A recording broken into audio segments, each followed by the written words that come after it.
I'm Doug Ballinger, Logan's dad, and this is another episode of Logan's Voice, a podcast born out of grief, purpose, and the fierce belief that stories can save lives. Today, I'm honored to welcome someone who knows firsthand the uphill road of recovery and is now building a path for others to follow. Chris Dickie is a man in long term recovery, and he's the founder and CEO of Peak State Recovery, a new facility opening in July in Paron, Arkansas. His story is one of redemption, resilience, and radical hope. He's taken everything he's learned through personal struggle and poured it into a mission that's going to help a lot of people.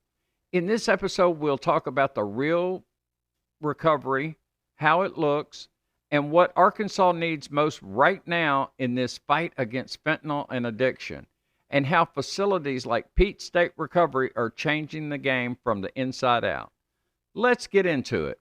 Chris, thank you for joining me today. I would love to get into some conversation about your story and about what you've got going on here recently. So Absolutely. welcome. Thank you for having me, and I'm grateful to be a part of your podcast and your platform on getting awareness and just sharing stories. I'm excited to be here. I appreciate that. It is my mission to raise awareness at whatever level I can. If I reach one person, that's my goal. If I reach 1,000, I will be wildly successful. So here we go. Tell us a little bit about your story and how you came to be in this environment. Okay, so I see you're wearing a shirt that says "I stand against stigma," right? Yes. And so that's definitely part of my story. On the flip side of it, where society tends to stigmatize people who have substance use disorder. Used to call it substance abuse, addicts, all that terminology that's kind of being changed today, and how we approach addiction medicine and how we talk about it. So I'm a product of just running around basically like a feral a feral kid that grew up. I explain how I kind of wound up in full-blown addiction is, I'm at Sunday school and the teacher's up there saying, I'm going to share with the whole class how to live a happy, productive, and free life. And I'm in the background raising my hand saying, I got to go to the bathroom. I got to go to the bathroom. And when I come back from the bathroom, the teacher's telling the class, and that class is how you live a happy, joyous, and free life. So you missed So the I lesson. missed it. I missed everything, right? And so instead of me asking, what did I miss? I just came up with it on my own. And I've always talked about my solutions to my problems were always far worse than my actual problems. My solutions had problems, and those problems had babies and so forth. And so that really wasn't a good start. And you accompany that with just feeling different, feeling out of place, out of touch, even in my own home, especially in my own skin. And so I had these narratives early on in my mind, and I just believed them about how I'm not really wanted, how I'm not really enough. And as I'm getting older and getting into teenage years and going through puberty and that kind of stuff, it just got worse. And so by the time I took my first drink, my mind was just a chaotic environment. And when I got drunk for the first time, my mind got quiet. And it was one of those first times where I had this conversation internally that I found the solution, finally. This is what I have been looking for and seeking my whole life. And I'm still a baby. I'm 15. My stepdaughter's 15. I look at her and she's just a little baby. Right. And so I was I crossed that invisible line immediately. It was an explosion. It was like dry kindling to a spark. I just became consumed and obsessed, and I had this compulsion early on. And I was drinking at 15 alone, and just it progressed really rapidly. And from in 5 years, I had overdosed. I was arrested. Overdosed on alcohol? Overdosed on GHB. It was like a recreational club drug at the time. You could buy it online. Oh, okay. Yeah. Okay, I remember. It made you feel drunk. Right, right. And so I overdosed on that. We can get into that in a little bit because there's a big story there too. But in that 5 years of just basically untreated addiction without any help, it was just that wave of this blind side to our family. My dad also struggled with alcoholism, and then my sister, a few years into my active addiction, got in, her addiction presented too. So my mom and our dog Sammy, a little schnauzer, just were barely making it, and so our family was just in this impossible situation. And it's hard to ask for help because addiction is this secret when it hits the family. We're supposed to I'm fine. How are you?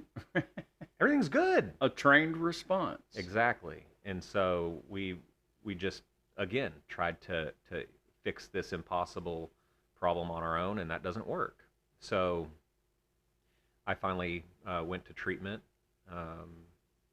when I was 20, and I learned some valuable information for the first time about myself. It didn't keep me. I didn't have a sustainable foundation yet. Was it a residential program? It was. This was in Oregon. Okay. We lived in Oregon at the time, and little 28-day program. It's a beautiful place, Oregon. Yeah, it is. Oh. But Arkansas is just as beautiful, It is, in my opinion. especially right now. And maybe a little less crazy. I don't know. Yeah. So when did you decide? What made you decide that you needed to go to recovery? Was it your parents pushing you to go into treatment, or was it something you were asking for? Well, so I there's a few things that led me to that, and it's kind of this progression. At first, it's to stop nagging me, like get off my back. Okay, fine, I'll do it. I'll do something. Right. Right. Okay, fine, I'll get the job. Because I'm at this point. My mom described me as an overt underachiever. I really, at this point in my life, I was losing. I had the loser mindset. I was a victim. I blamed everybody and everything. I could not take any accountability for what I was doing. So she basically had a nice way of calling me a loser. And so I wasn't getting a job. I wasn't trying to take care of my responsibilities. And so I would try to get into, the straight and narrow. I would try to stay sober and turn my life around. On your own? Sheer willpower. On your own. Grit and determination that doesn't last but 2 weeks for me. Right. If that long? Seems to be, I can white knuckle it for that long, and then I'm done. that I mentioned the chaotic mind, that gets too loud, comes back, and I've got to do something. I've heard people describe it as, this is my jumping off point. I need to, I'm going to either, get sober, or I'm going to blow my brains out. This is too much. And so I would do that, try to change on my own, try to, whatever I had to do with the resources available to me. But when it finally took hold, it was because of strong mentorship and spiritual bankruptcy. Basically, I had the right ass whooping internally. Okay. For the first time, where I could be like, all right, I am in trouble. I'm screwed. And you and I need recognize help. that on your own. I need help. That's amazing. I wouldn't say alone. I would just say that, addiction, um, well, addiction, that's where we wind up, alone. And so, yeah, I'm in this room in Miami, Florida. I had just left on a Greyhound from Oregon, one way all the way there. I was going to become a real estate mogul. That's what I was telling you. But everyone that I was telling was probably thinking he's just on one again. I mean, he's going to go down there and self-sabotage, and what is going to happen? This is not going to end well. And it didn't. I got down there, and I felt alone in a city of 3 million people, Wait, so Logan spent his teen years. We lived in Fort Lauderdale, which is not far from Miami. So when he first started driving, that was back before we could track everywhere you went on your cell phone. So we actually put a low jack on his car. Oh, wow. And I would call him and say, "How's things in Miami?"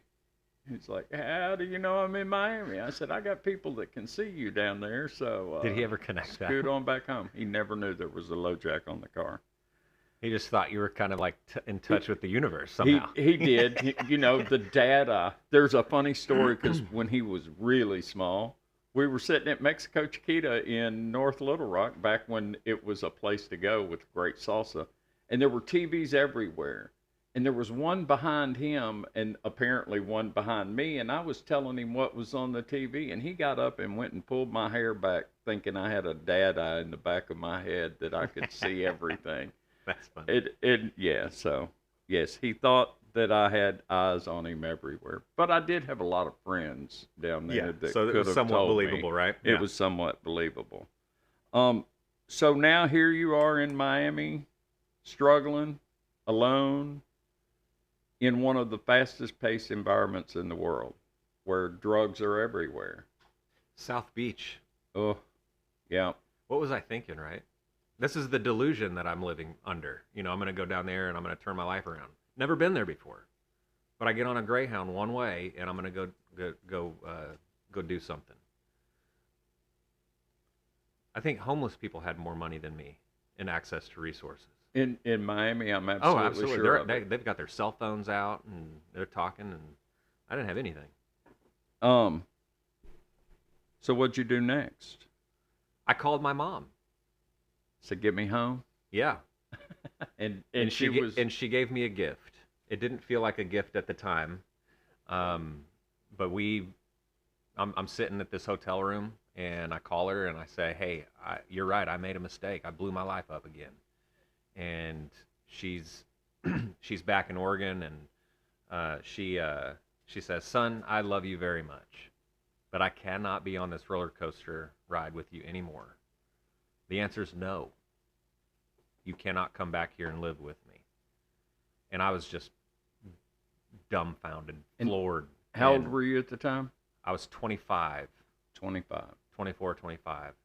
And I'm sitting there. I hung up the phone aggressively. I was mad. I was so mad. I understand. And I sat down on the floor, and for the first time in my life, I'm looking around and I'm realizing that I put me there. It wasn't my mom. It wasn't all these people that I had tried to convince that it was because of them I didn't have a winning hand. Because they were not doing what I needed them to do for me is why I'm struggling. For the first time, I was no longer a victim. For the first time, the blame shifted to me, and I held myself accountable. And I'm sitting in this room all alone and realizing that, all right, I know now what is missing. Because I had been in and out of recovery support groups for a while, for years at that point. And I would just not be able to get a sustainable foundation where I could withstand challenges that came my way. I would always drift back, and that chaotic mind that we're talking about.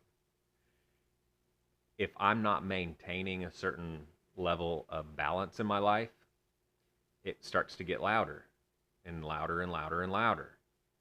And if it's kind of like weeds in a garden, I got to, there's certain maintenance that I have to do in my life to keep in what I call spiritual balance. And so that's what I love about recovery, is that I'm no longer living on an island of one. When I'm around people in recovery, I can see my barometer. How loud am I? What's that? Right. Where's my balance level at? And so, it's an all-inclusive highway, and I'm grateful to be a part of that community, this community. But so I'm sitting in there, and my mom says no, and we've talked about this, we've joked about it at length, that where did she find the courage and strength to do that? In that moment, I needed that. She was my bailout queen. She was who I was calling. Moms always are, aren't they? I called her. I needed help, and she said no and left me down there in Miami, Florida, to figure it out. I needed that. And how long did you stay after that? This is the funny part of this whole story. I got on that Greyhound in early June, and I was living with my grandmother in Batesville, Arkansas, July 5th. It was a very short-lived trip. Short stay in Miami. Absolutely. It didn't take long for me to see the dumpster fire that I was in. Well, that's a good thing. That's a good thing. Exactly. Okay, so you're at grandma's. You realize that your world is a dumpster fire, as you describe it. Yeah, you go from Miami, Florida, the delusion smashed that I've got it all together, I'm going to figure it out. And that's what I was always amazed with alcohol and how it affected me. My life could be in shambles, right? And I take a few drinks, and it's like I start to get inspired. Give me the napkin. I need and a pen. Give me a napkin and a pen. I need to write this down. I know what I need to do now. I can make this happen. Napkin. I just need to sell a couple of things to get my life back. Or I need to do this. If I talk to this person, let me write it down. And then I wake up in the morning and it's just gibberish. You know what I mean? It's like none of that. And so that's kind of this like spiral you get into. And so that had been smashed. I'm my grandmother, thank God, she allowed me to come live with her. And I'm sitting there thinking I have the sweetest grandmother in the world, which I do. But at the time, she's driving me around looking for work. She's making lunches for me, and I'm being spoiled, and she's doing my laundry even. And one day, 2 months into this, I get a bill for $400 from her. From her? Yeah. That's funny. So she's starting to teach me there's no such thing as a free lunch. And she's starting to incorporate work ethic, that we are self-supporting. We stand on our own 2 feet. I was upset that she did that at first. But I look back on it now, and it's these little nuggets, these little seeds that were planted that made a huge impact in my life early on in my recovery. That makes sense. The fact that you could recognize those, whether it's now looking back or whether you recognized it then, is still an amazing thing. Self-realization, I think, is amazing. Yeah, every Christmas and birthday, I would ask for socks and some of the bill knocked off. And it was so funny. She wouldn't cut the whole thing off. She was never going to buy me a $400 gift. Right. So she would give me like her market value, what she would be buying me. Off of the bill? Yeah. Here's like $30 off the bill, and here's some socks. And here's some socks. That's funny. And socks are always needed. Absolutely. Always. Yeah. So from there, did you find a job living with her? I did. And worked and started turning your life around? Yep. Or? So I got this little server job at a local restaurant in Batesville, and did that for about 18 months. And during the time I was there, I was going to a lot of support group meetings, and I had a mentor that was really helping me turn my life around, because having a mentor and not being willing to take suggestions is a failure waiting to happen. Mm-hmm. Mm-hmm. I was in a place in my life where I would have done anything to to not only not feel the way I was feeling, but I was just tired, sick and tired of putting forth effort, getting a little momentum, and then just spectacularly destroying that. And I was willing to receive. I was open-minded enough to take suggestions finally. And so I had this guy in my life who gave me truth that hurt, but he cared more about my life than hurting my feelings. And he got to know me really well, and so he would give me these suggestions, and I would walk away kind of like huffing and puffing and being like, this guy can't talk to me like this. I can't let him do that. But then I would just sit with that and be like, man, maybe he's right. The more you maybe let he it roll. knows a little bit more about me than I'm giving him credit for. Maybe he can kind of see around the corner if I continue going down this path. So I'm gonna trust that he has my best interest, and two, I'm gonna trust that he knows what he's talking about.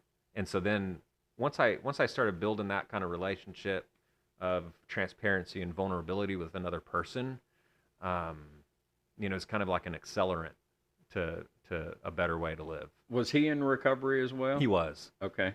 And had he been in recovery for years? Like 30 years. or 40 years, so yeah.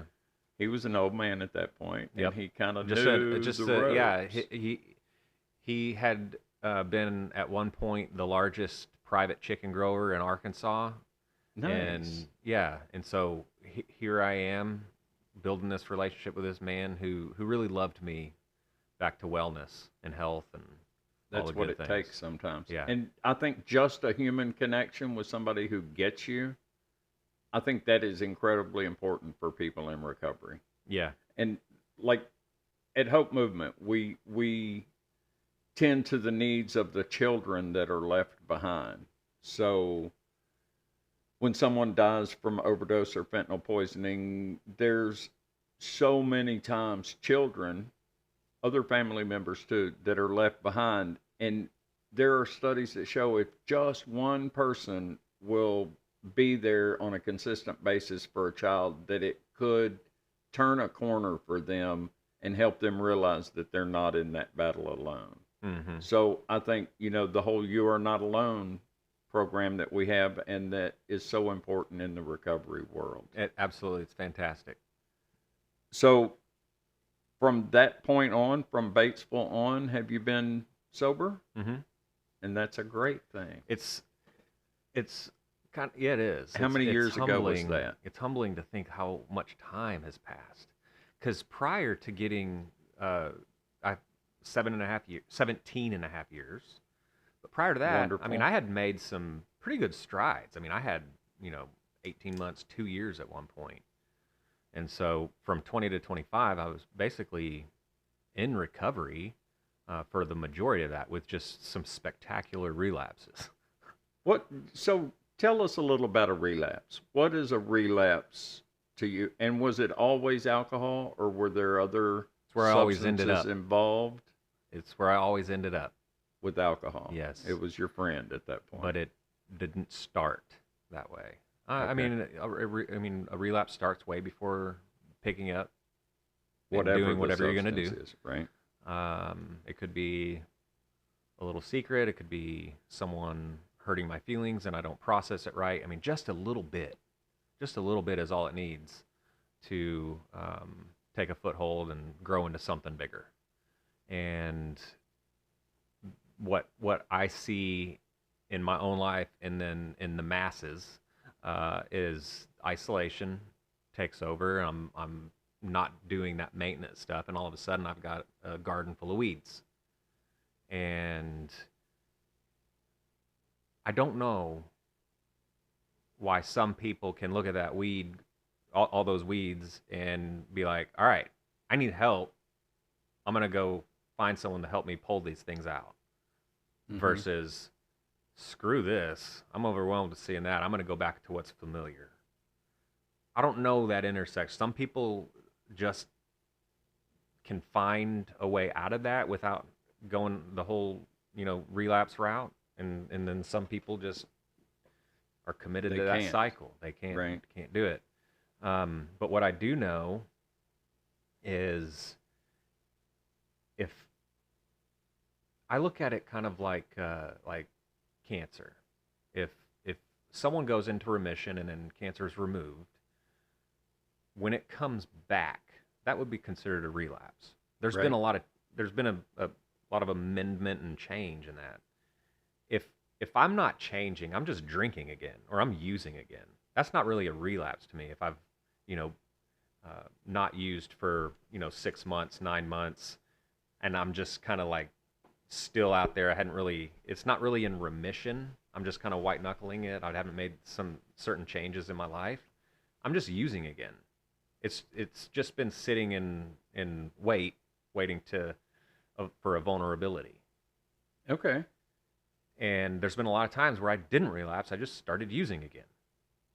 Does that make sense? It does. And so when when I do things, so I was spiritually bankrupt. I was physically, emotionally, mentally twisted, and so I you know have found a new way and a path forward with a set of principles, just a whole transformation.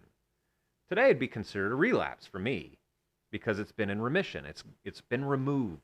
Mm-hmm. Mm-hmm. And so should it come back, that would be a relapse. Okay. Hope that's clear as mud. It your whole story is very interesting, and I really appreciate you sharing it with us.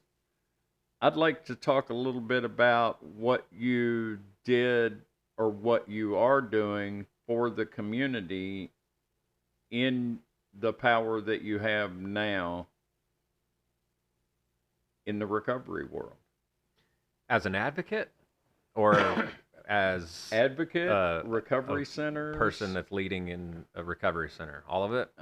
advocate, and I have so many notes that I looked at on Peak State Recovery. I Yeah. definitely want to have that conversation. So, But what about your advocacy? sure, I kept my recovery close to my chest for a while. And that's just the way I was taught.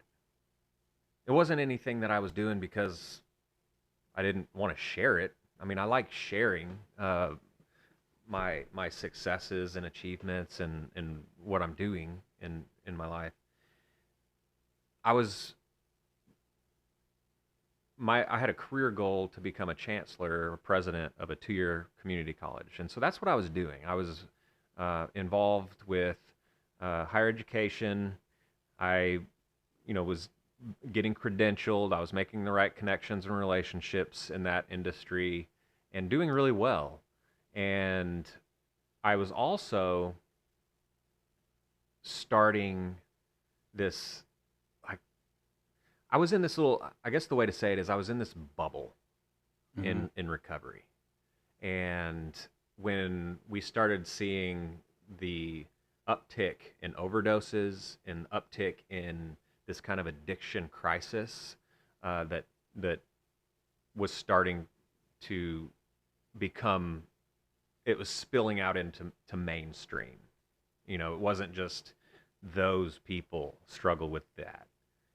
Now it's every Society struggles. society is struggling with this Right. issue. You can't look away. And I was starting to kind of burst that bubble and become more aware of what's going on outside of just my own experience. I was starting to see others and starting to see, and just in Arkansas, how we approach addiction through organizations, whether it's nonprofit, the hospital system, treatment centers, Detox facilities. nonprofits, for profit, just detox, all of it. I started seeing the industry and seeing how outdated and antiquated it was, how cold and sterile of an environment it was, and how it lacked just that. For me at the time, it was like it just lacks student-friendly customer service. Right. If you jump through these hoops, then we'll help you. Instead of, we're going to come meet you and your family. We understand how incredibly traumatic and devastating this has been. Let's figure this out together. We'll develop a plan of action, and we're going to go meet these goals and execute it. That's not how it was. We still have a long way to go in addiction medicine, but we've made, especially Arkansas has made some good strides, and they've been positive. And so I'm serving on one of Little Rock's well-respected boards of the Wolf Street Foundation, was serving on that. And that's where I really started to see what needs to be changed. Because you meet people and you hear their experiences, and I guess I would consider myself an entrepreneurial spirit. I like to fill gaps. I like to solve problems, and I felt like I could join the crowd and come up with something that was different and kind of disrupt the space in a positive way, and bring some energy and life into this the industry. And so I started a program in 2018. It was outpatient, and quickly grew that into a full service, call it from crisis to sustainability organization, and ended up selling out of that, and spent a few years in the lab to come up with Peak State Recovery, and we're a couple of months away from opening that, which we're excited about. I'm very excited about it. I wanted to come see it Wednesday. I'm going to get out there. I'm going to get out there, but I had an opportunity to see one of Logan's teachers and one of Logan's friends and the pastor at the church we used to attend up near Fairfield Bay, Arkansas. And I had to jump on that because It was a perfect storm that aligned itself. Yeah. And I didn't want to miss out. It was an amazing, bittersweet day, but I got lots of hugs and got to see people I haven't seen in years. So Peak State Recovery, that's your new facility, new program. Yep. We'll call it. I've looked at your website. There's so much good information on that website. Thanks to my wife, Nicole. She's a mastermind when it comes to telling the story through marketing. So did she do the website? Oh, yeah. Making sure that we are staying, I guess we call it staying on brand, but what we want to make sure that we're being, we're articulating who we are and what we do. She's done a great job at it. She's going to love hearing that. I'm just here to tell you. She really has. And I'll put a link down in the comments of this podcast, but it's peakstaterecovery.com if anybody wants to go check it out. They have great T-shirts. Chris has one on right now that says Recovery Now in HD. And it shows a TV with antennas. I know. It's a great shirt. I remember last year at Bridge the Gap, you and your team were walking around with the purple stripes across your chest that says End Overdose. I like those shirts. They're comfortable. Yeah. So everybody go check that out when you get a chance. But tell us about, we kind of know what inspired you to start Peak State Recovery and the fact that you're doing it in Paron, Arkansas. Why did you pick Paron, Arkansas? So I'm going to answer this in a roundabout way. I wanted to touch on something that Go ahead. I didn't. So energizing lives and transforming futures is what we're all about. Okay. And we can't do that if we don't treat the whole person. So we had to find a way in developing our curriculum, our staff, from the ground up to support someone fully, to see them, to hear them. And, I'm kind of inspired through Disney World, really, when it comes to the experience of the person in the park. They are immersive. They are very good at touching on all the senses. And so I'll get into that in a minute, but did Logan, he passed from fentanyl poisoning? Fentanyl poisoning. Yes. Heroin was his drug of choice.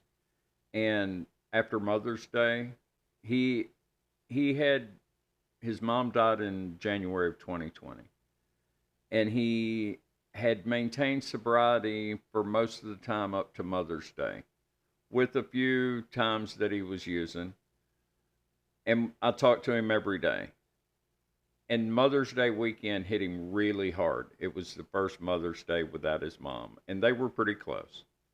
So he called me one day telling me, I'm struggling. We have that conversation. And then a week after Mother's Day is when he went out and found something he was familiar with to shut the noise down in his brain. Heroin always did the trick for him.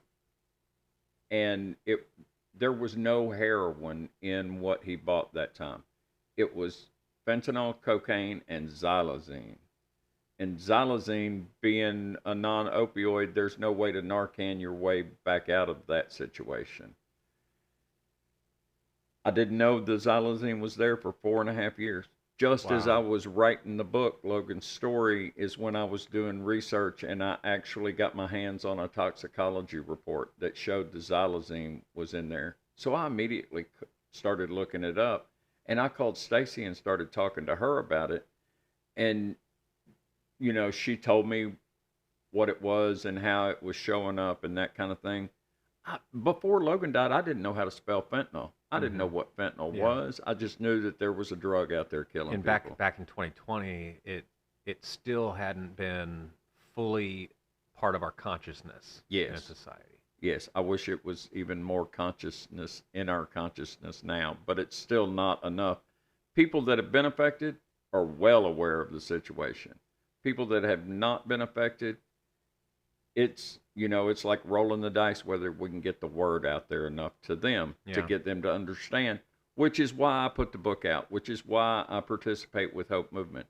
So we can go to places, have conversations, start conversations, end stigma. Yeah. That is my goal now. I can't bring my son back, but maybe we can help save one life. Absolutely. I mean, That's that's the that's the goal. that's the dream outcome, if you will, to turn your pain into this purpose. I mean, it is truly inspiring. So It, I want to make sure I say that I appreciate that that. that I mean it. I'm okay. Let me say it this way. I went a couple of years ago. Went and took Nicole to Michigan to go to a Michigan Wolverines football game. Well, Okay. that stadium is called the Big House. It's the third largest stadium in the world, I believe. Okay. Um, someone's going to fact check me. That's okay. That's okay. We can handle it. But I believe that. And that day, we were there. They played Rutgers. It was outside, beautiful day. 109,000 people in the stadium. Oh my goodness. That's a lot of people. And I remember getting the chills when they put that number on the board because I'm looking around and I mean, it's just a bowl stadium. There's no levels to it. And so I'm looking across and they're just little tiny dots, these people. And I got the chills because it still didn't cover that year's loss in overdose. Mm. We lost more Americans to overdose that year than there That, were. So I'm looking at that stadium and it's just kind of this vision that I had is just like just wiped out. You just wipe out everybody that's at that game. it It's it's truly mind-boggling. you can't grasp. My mind can't grasp that kind of loss. And so we're talking about Logan, who is, has family, has a future, and just was cut short, just like all of those other people. And that's just 1 year. And so So why did you pick Paron, Arkansas? What need are you hoping to meet in that area, or is it just because it's in Arkansas near a big city? I think practically, yeah, that it is I mean, it's about 30 to 40 minutes from everywhere, it seems. Right, right. And since we provide transportation from all over the state, I mean, it's tucked away in this little pocket. And there was an old school out there that shut down in 2006. And so we've been able to work with the community and remodel those buildings to fit our needs for um, what our programming is. And so I another is financially responsible as far as like what kind of investment I'm going to put in to getting it right. If if I went and found some land and built what I have access to out there, it'd be $8 million. I didn't have to put that amount in. But really, why Paron is because it gives us an opportunity to be in this serenity laden area. I mean, it's really beautiful out there. It's gorgeous. And I think that it's still close enough to central Arkansas and surrounding areas that we can incorporate family, because we believe family is critical to our mission and helping people turn their lives around. 100%. And how's the community in Paron interacting with Peak State at this point? Are they excited? Are they welcoming you into their community? So that's a great question, because I know why you asked that. Is because sometimes, I mean, there's always this. There's always a stigma. I stand against stigma. Your shirt, right? Right. There was NIMBY. We call it not in my backyard attitude. There was a vocal minority that was very loud in the beginning when they found out that we were in talks with the Paron Community Trust. So let me back up. If someone's listening to this at this point and they're having trouble sleeping, this might do the trick. But I think it's interesting to share on, like, people who are interested in how do you develop a treatment center? How do you do this? And so we found this school that we want.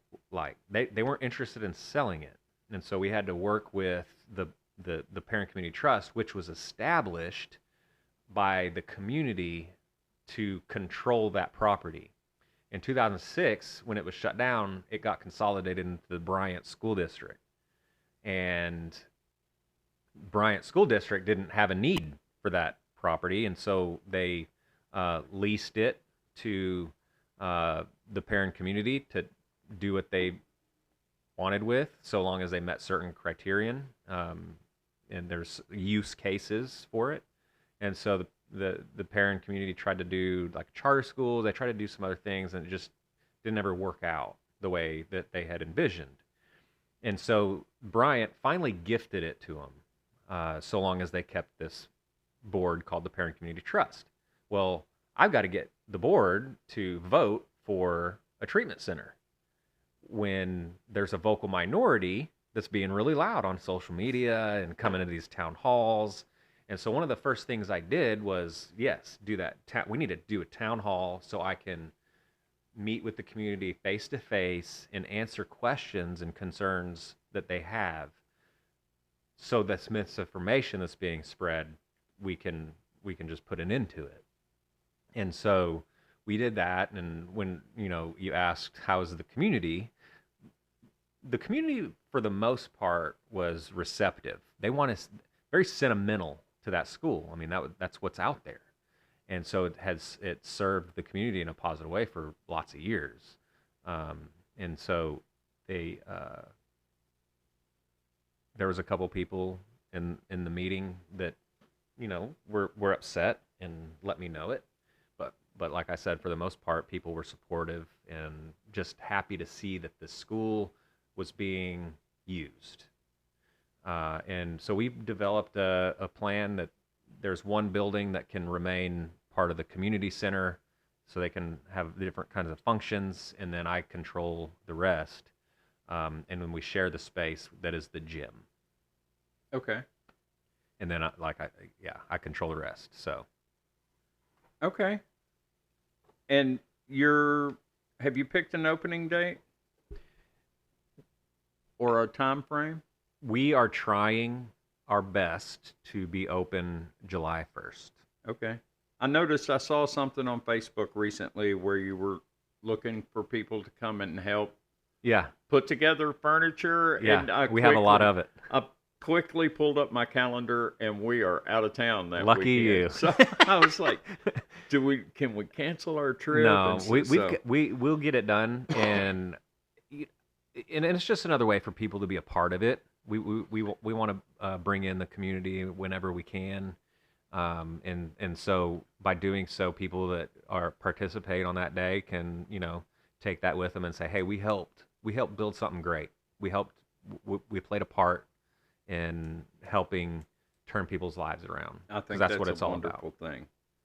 So what I've been able to look at on Facebook, and I do get your newsletter in my email regularly. I got to give a shout out to Nicole. I mean, she does a fantastic job. I look forward to seeing them because I don't see them until I get the email. I don't see them being developed. You know what I mean? And so we just got one recently and enjoyed getting to read that. So thanks, Nicole. So you don't know what is in it before you get it? No. I think that's funny. Yeah. My hat's off to Nicole.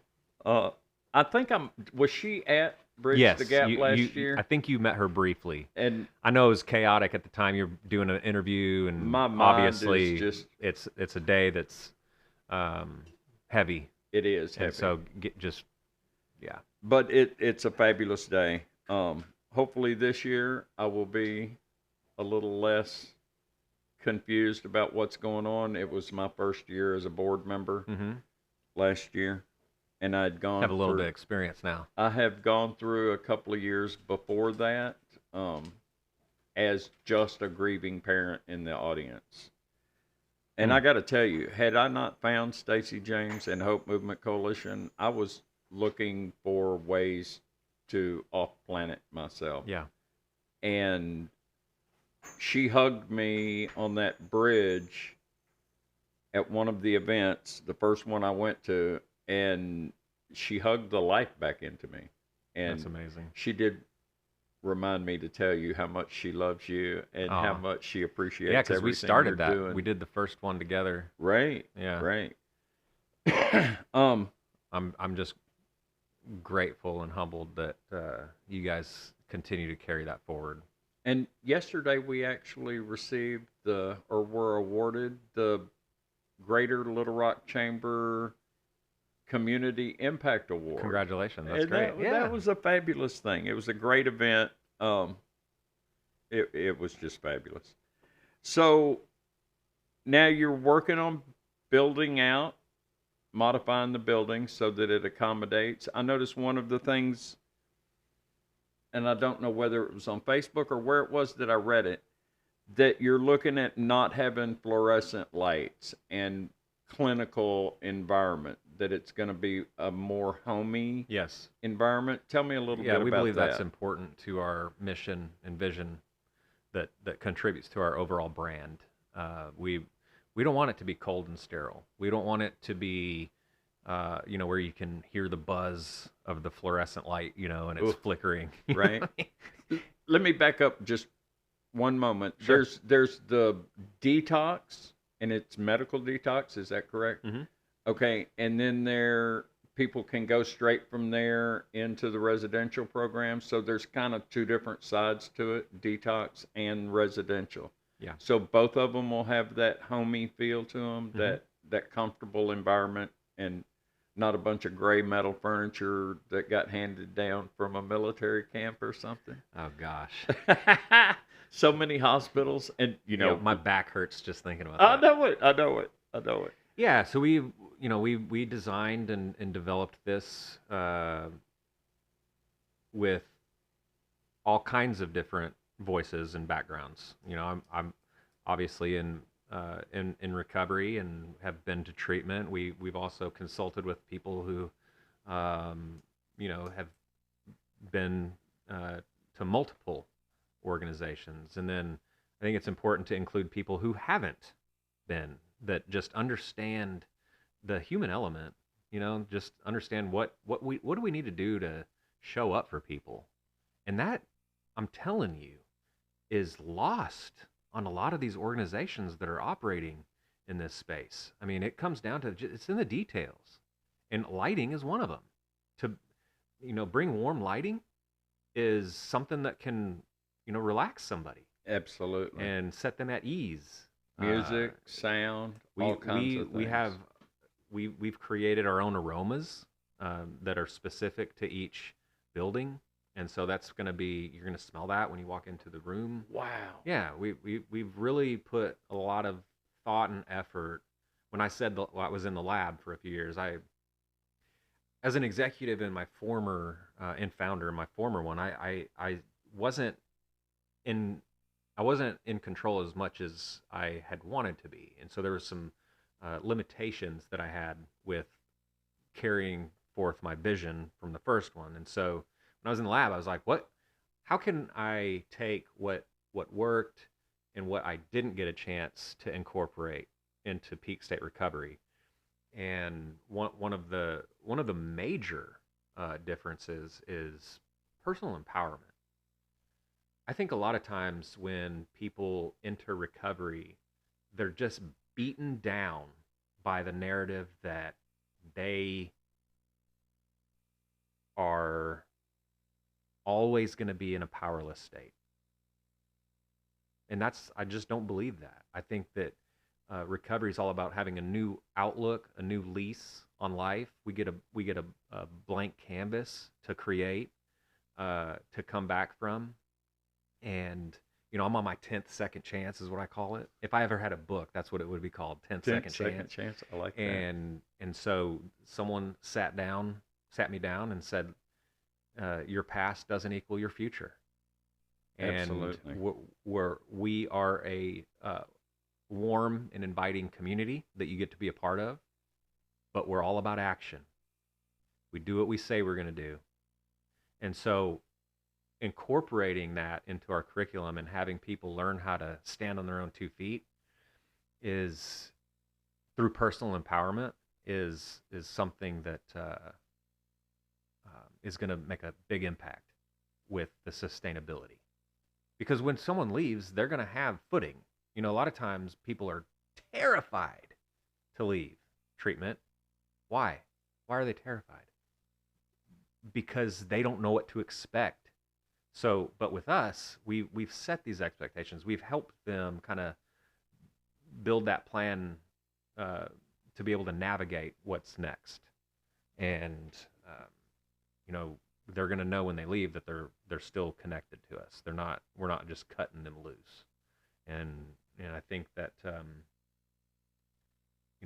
my experience has inspired me to incorporate that into our curriculum. I feel like one of the things that's missing in the whole recovery environment, and I know for opioids, I, I don't know that 100% that it's different from alcohol. Very parallel Um, on the I know how side effects and opioids consequences. and the studies that I've done show that it rewires the brain. So there kind of has to be some undoing of that rewiring and retraining a person. And oftentimes, the follow up after someone leaves a program is just doesn't happen. You Mm-hmm. tell them, well, you've got to do this, this, and this, and hand them a piece of paper, and then they walk out, and that is overwhelming to them because in a safe environment, they could pull it off. When they get out into the real world, they might not be able to pull it off as well, and they need some support. Do you have support in place after someone leaves, or how do you help keep people going after they leave the program? So I think that, well, two things. One, there has to be an alumni program. Yes. And, Arkansas State University does this good. Their alumni is who goes to these trade fairs and they go recruit new students at different or like Right. college stuff.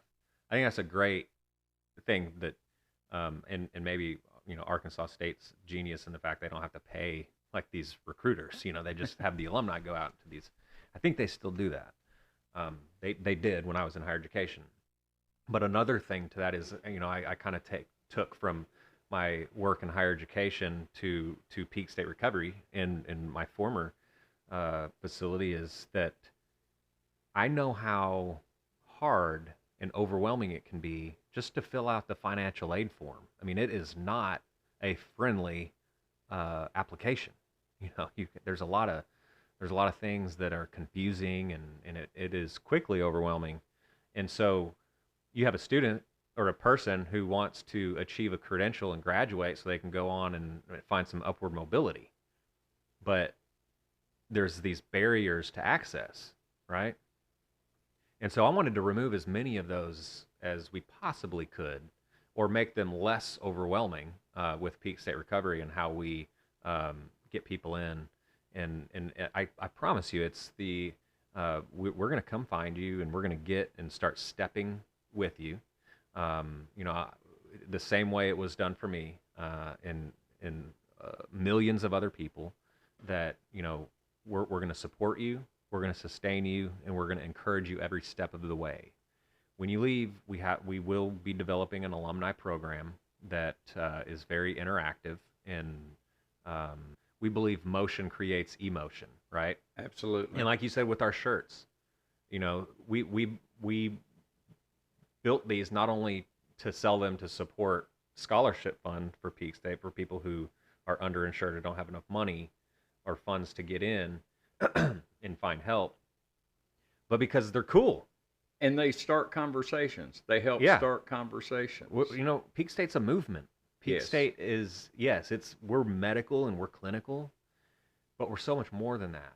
We have art therapy. We have yoga and meditation in a fully immersive environment. We have massage chairs, saunas in the detox to, try to help people just start to get comfortable with the being uncomfortable in their own skin. Sweat that stuff out. Right. And we want people to relax and focus on their breath work while they're in there. So there's some spa-like services in addition to our top-notch medical care. Who's going to be there teaching these techniques? Or do you have nurses, doctors, psychologists? Who's on board to be? Yeah, we have a full staff of, from a medical, a physician, APRN, round-the-clock nursing care, and then we have our clinical director and their team of therapists that lead group, individual therapy, activity-based, therapy where we're doing team-building exercises, cognitive behavioral therapy, dialectical, DBT, and so all of that. And then we have people that are leading fitness, yoga, art, to kind of tie that in. There's not a lot of downtime. Do you have somebody with the sound intensive. bowls coming? Yes. Those are amazing. Yes. I'm amazed by those. Do you have a swimming pool yet? No, we don't. Are you have looking a forward to it? We have a full gym where we get in there and play basketball and sweat it volleyball. out. Yeah. So there's the detox side. There's the residential side. How many beds are you having in the detox side? 12. 12. And then total 44. Okay. Yeah. So 32. 32 in the rehab side. Yeah. Men and women. Yep. Is there separate an age buildings. range? Adult only. Mm-hmm. So, but you can guide children to, or people under 18, I guess, is not adult. Do you guide them to another place where if someone they call, can receive treatment? That's the thing. I'm going to steal this from the Attorney General, Tim Griffin. Mm-hmm. He talks about treatment as a mosaic. There's a whole bunch of different services and pieces of this larger picture. We don't claim to be everything to everyone. We can't serve everybody. And so in order to answer that phone effectively, answer that call for when someone's reaching out, we know that they're in crisis and they're despairing. And so we never, ever want to just hang up the phone without them having a direction to go. And so we're going to warm hand off to another program or organization or resource that can continue that conversation until someone can find help. Awesome. And prevention is a big part. And so We have plans to work with local school districts to bring in speakers and different exhibits to show families and students the dangers, especially in today's day and age. I mean, there's no margin for error when it comes to fentanyl poisoning. None. And we have to get in front of that next generation coming up. Yeah. I mean, there's a generation gone already because of fentanyl, and we have to get in front of this generation that's in school. I take one of my employees' children to school every day, and we talk about all kinds of things. But one of the things we talk about is fentanyl being out there and street drugs and the dangers of street drugs, even the dangers of street marijuana. I find it crazy that people are putting fentanyl in street weed. I don't understand the mindset on the dealer side. I just can't even begin to wrap my brain around what they're thinking when they do those things. But I've even armed those children. The youngest one is 16 with Narcan, and they all carry Narcan in their backpacks now. Because when I asked them to find out from their school if there was Narcan at the school, which there is supposed to be because they're all in high school, they asked several teachers, and the teachers didn't have a clue where it was. They knew it was in the building, but by the time, if there's an overdose happening, by the time somebody figures out where the Narcan is, it's too late to administer. Yeah. So these 3 children that I take to school every morning, they are armed with Narcan. They get the generic version, naloxone, but we've armed them. That's great. I mean, it should be next to the AED. It should be. And eventually they come back around and told me where it was. Okay. If somebody's in active addiction right now, what would you say to them? And if they want to get help, how do you encourage them to reach out to Peak State or to someone to get help? Yeah, we're not open yet, unfortunately. We will Right. be in a couple of months. But what I would want to get through to anybody, is that you're not too far gone, that you are worth it, that your life is not over. Most of the time when someone gives us a call and they're in that crisis state, they feel their life's over. There's no end to the pain and the suffering, that they're too far gone, and they can't, there's just impossible to turn it all around. That's what I would say, is I agree. that you are never too far gone. You're still alive. You're You're still not alive. too far gone. Are you feeling shame, embarrassment, confusion, bewilderment, all the negative things? Absolutely you are, if you're in the throes of addiction. Is your program there is a way out. Is your program faith-based? So we meet people where they're at and develop their plan based on that initial conversation of goal setting and kind of getting that history of who they are, and then we develop a customized, tailored plan. And so if faith is a big part of their story, we're working with a local church service to come in on Sundays to bring a lesson and a message. I know in my podcast and in the book, I don't talk a lot about religion or politics, because this crisis doesn't care whether you're red or blue, Catholic, Protestant, Muslim. It just doesn't care. It kills everybody equally, which is unfortunate. I do believe in God. I believe in a higher power.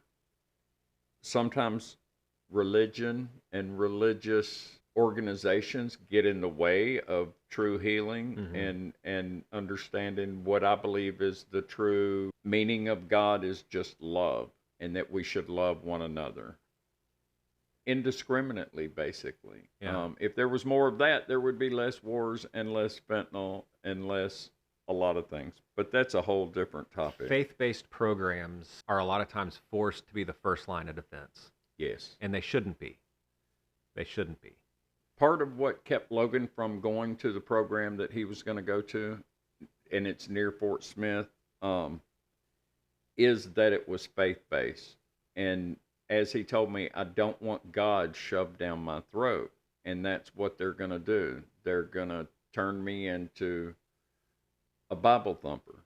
And he did not want that. Mm-hmm. I didn't care what it took to get him clean. If I had to feed him a Bible page by page, I was willing to do that. But that, I understand now, in hindsight, that wouldn't have worked Yeah. for him. My sister was in this really toxic relationship, and she told me a story that this guy that she was with wasn't complying. And so he was kind of messing up and lying, and she beat him over the head with an actual Bible. And Did it work? Hit him a few times. No, it didn't. No, it didn't. So, let me ask you this question. How do you stay grounded and protect your own mental health while doing this type of work? I stay overwhelmed right now. It's absolutely important for me to. I mean, what I do is exercise, stay moving, stay disciplined, and working with others in recovery. I think there is a statement that I really love, and it's always kind of been a guiding light for me. It talks about through self-work and self-sacrifice and helping others is a way to survive the certain low spots that are ahead.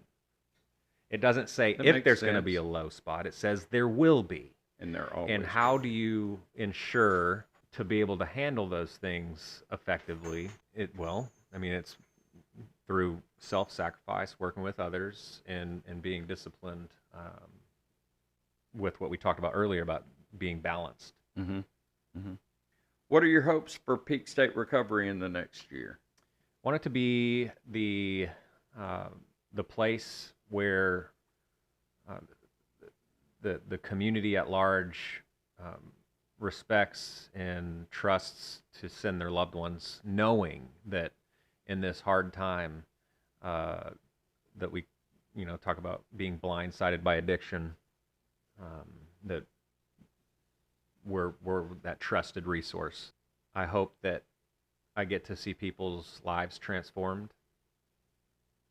I don't want to, I talk to people about this quite a bit, and this is kind of personal to me, in addition to being, in the profession, but a lot of times you'll hear people in the revolving door of treatment. Yes. I just can't stand that. I know that we're dealing with a tough population. I'm part of it. I mean, I found a way out. But when I was in there, I was tough. I was a tough person to help. And so I know that our population's not without challenges. But I don't want to see them again. That's why I spend so much time and effort thinking through different aspects, different details of treatment and our approach. The only time I want to see people when they leave is if they're getting a promotion, married, some kind of like life's achievement. You know what I mean? Like an accomplishment. Or in the alumni program. An alumni program, yes. Everything you've talked about is amazing. Peak State Recovery, I think, is going to be wildly successful. Thank you. Your story is inspiring for others. How can people support your mission, whether through volunteering or donations or spreading awareness? Come and follow our page on Facebook. We have a lot of ways people can be a part of to support the not only Peak State Recovery, but the mission at large is to, like you said, create awareness. Saying that it's okay to get help, that you're not too far gone to turn it all around, and that message is extremely important. It's one that we certainly talk about a lot. So follow our Facebook page, Peak State Recovery. We have other platforms that we post to, but that one's the main one. And sign up for the newsletter. Sign up for the newsletter. It's great information that comes in the newsletter. Yeah. I get it on a regular basis. Do you have anything else you want to say before we sign off for today? Just that I appreciate you and what you do. I've hugged a lot of people's necks who have lost their loved one to this crisis. It doesn't ever get. It's not. I just don't ever want it to be a common feeling. Something that I get desensitized to. Is that the word? It is. That it should always feel uncomfortable. It should always feel painful. You know what I mean? Like that. When we lose somebody, we shouldn't move on immediately. Like, if you're on social media and the doom scroll, I don't ever want to be caught where I'm getting too familiar with this crisis, because I always want to feel that need to battle and solve this issue for so many people that are suffering right now. There's so many moving parts, and there's so many things that can be done to help curb the whole addiction thing. I believe controlling the flow of fentanyl into the country is an extremely important thing. I also believe as equally important is that we need to protect mental wellness, teach people how to maintain their mental wellness, how to reach out if they're uncomfortable. Too many times children are taught to keep things quiet, keep it in the family, don't talk about it outside of here, and then they realize there is no safe zone in their own home to talk to mom and dad about something that they're struggling with. And they go to a counselor, and then they get in trouble, mom and dad, because the counselor reaches out to mom and dad. I just think that we have to work better as a society here in America to protect mental wellness and teach techniques and create safe spaces for children to have conversations. And I keep focusing on children because that's the generation coming up, and they're the ones going to pick my nursing home. Yeah. So I want to make sure that everybody is on the same page. Well, there's a quote by Albert Einstein, and he didn't say it. It's essentially this, but it's can't fix the shit in your head with the shit in your head. When we just keep it in the family, we're just in a cycle that is just endless in staying sick. Yes. And so having an outside perspective, like for me, it was the mentorship, someone that could bring about different ways of thinking, makes a huge difference. And being able to try and go in a different direction, it helps break that cycle. Chris, I thank you again for being here today, taking time out of your busy schedule and from the construction at Peak State Recovery. Can't wait to show you the place. We will be out there. I'm going to try to make it next Wednesday. That's a day that Randy is off work generally, and we can go around and do stuff. So, and he's my photographer, so I have to bring him with me to take Looking pictures. Forward to reading the book, and I'm going to sign a copy for you today, and I'm going to send about copies for your reading rooms out there at Peak State Recovery. Wonderful. And once it gets up and running, I'd like to come back after that and see and meet people that are there and hug them, and I'll be happy to share Logan's story. I got the perfect space for you. Okay. To be able to do that. Okay. Anything else before we sign off? That's it. All right. Thank you for being here. Thank you. What an incredible conversation. I was so happy Chris was here today. Chris's story reminds us that recovery is not only possible, it's powerful. And when someone chooses to turn their pain and their past into purpose, the ripple effect can reach farther than they ever imagined. Peak State Recovery is being designed to be not just a facility, but a lifeline. It's a reminder that healing happens when we invest in people, not just punishment. To everyone listening, if you're in the fight, if you love someone in the fight, or if you're grieving someone lost, hold on. There are people out there building places just like Peak State Recovery for second chances, places where hope lives and change begins. And if you're ready to be part of the change, Visit logansvoice.com. Connect with our community, learn about advocacy, or share your own story. At logansvoice.com, you can find links to my book, Logan's Story, where I tell the story about my son growing up, struggling with addiction, and his ultimate death from fentanyl poisoning.